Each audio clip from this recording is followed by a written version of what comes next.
Chairman, thank you. And congratulations to your team. It's a great event, first in Singapore, for more to come. My objective in this 20 minutes that I have with you is very simple, to give you more data so that you can go back to your investors, Zia can go back to his boss and ask for more money, because all of the presentations before me have basically landed main points, which is engage with the customers, and therefore you will reap rewards.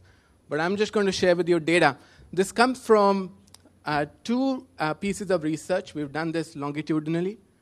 First, in 2014, we spoke with about 160,000 customers globally.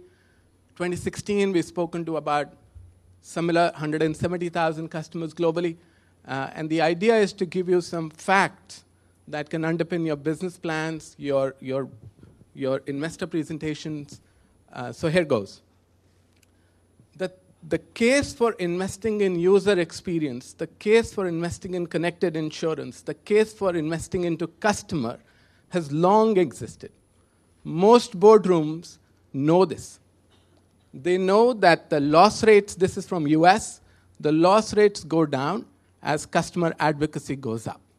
They know that an agent that engenders customers who love the brand or love the agent is up to 6 times or 9 times more valuable in VONB terms for a life insurer. So the case exists. The question is, why do we find at Bain & Company, year after year, most insurers have NPS, which is a measure of customer advocacy, in the low -30s, -50s in some instance. Very few break the crowd. Very few are like Apple of insurance. And our thesis has been it's all about engagement. And in the old school business models, in the current macro environment where you're hardly making money on spread, figuring out how to engage with the customer is a conundrum that most boardrooms are trying to solve. And our answer is embrace digital.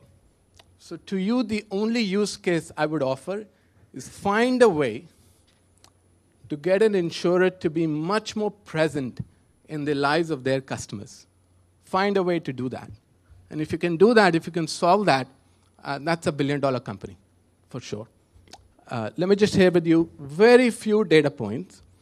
First, whilst it's true that most customers don't love their insurance companies, it is also reported, at least in our survey, that they would want the insurance company to give them more of the advice that we were talking about just a minute ago. They are willing to share data, especially the 18 to 34-year-olds. In fact, even pre-retirees are willing to share data. That's the customer pool that insurers go after. Up to 60 to 80% of customers in our survey across the world are very happy for their current provider to offer them more services.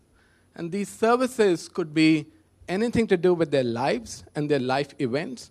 Look at what Singaporeans are looking for. That's what I'm looking for, right? Zia, I told you, that's what I'm looking for. I need better planning for my future. I need to know how do I use my medical insurance policy should something happen to me, right? Next, we've talked about connected insurance. I think I would skip that. Exactly right. Italians are leading the way. Hopefully, some of these innovations will come here too. This was surprising to us, which is in the customers in the age group of 25 to 34, ostensibly the most disengaged, the generation that is most apathetic to insurance, is actually very much willing if the proposition put in front of them is sensible.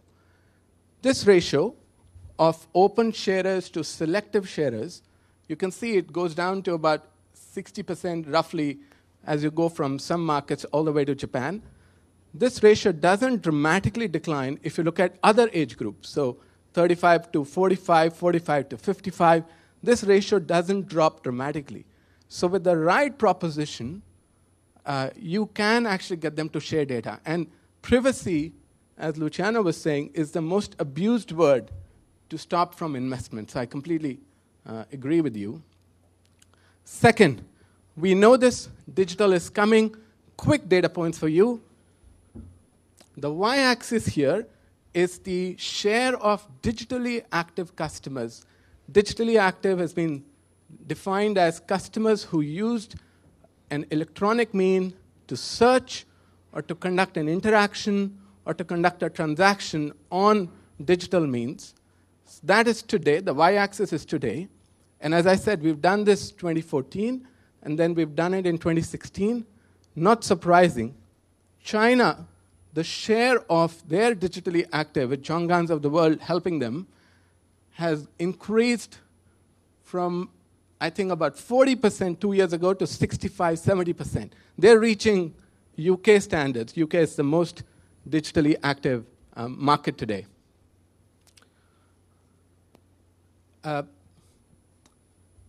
One important point that we found in the last study, and we keep finding it again and again, that digital does not substitute the existing channels. It, in fact, complements them. So this is another data. Again, you can see the share of digital customer. This is P&C. And on the y-axis is they're using digital plus others. And that is a segment that's growing quite fast. We call it the hybrid segment. This is a segment that's looking for omni-channel experiences. They want a face-to-face, then a digital interaction, back to face-to-face, close it on digital. They just don't want mono-channel interaction. So all of the online insurers, to us, must invest in some sort of a human interaction as well. The human interaction is not dead, but it just needs to be transformed through digital means. And more evidence to support that thesis is whether or not a customer that interacts on monoline versus an omni, whether their NPS is greater or lower. And we find that in the red bar is customers who had only a digital interaction. The light gray is whether they had in-person or phone only, and then the multi-channel. And you will see that by far, those who had multi-channel experiences with their insurers had far greater advocacy measured in NPS than others. Lastly, what is the missing link in the digital strategy today that we see? And to us, it's mobile. And China is leading the way. Just quick data points again. What is mobile being used for? What is digital being used for? When it comes to search, just basic search. It could be search for a product. It also could be search for an advisor. Whatever search people are conducting, it's typically more done on desktop. Only in China do you find that mobile exceeds, in terms of search, the desktop as a channel, right? But here is the other interesting thing that we found. When it comes to engagement, the theme that we've been talking about, when it comes to offering some sort of information and advice, increasingly it's mobile. And that's understandable because mobile is where, mobile is with us all the time. Just as a quick anecdote, we asked people also, would you be willing to leave your wallet or mobile behind? And most people were happy to leave the wallet behind. They couldn't live without their phone. So just some quick facts for you to digest. The theme remains the same, which is find a way to be present in the lives of the customers. In the past, this was hard because the only way you could do that is through face-to-face. Today, it's possible through digital. Digital equals mobile in many markets and increasingly so. And as long as you can find the right service beyond insurance propositions delivered through mobile, there is a ton of money to be made, even in the insurance industry today. Thank you.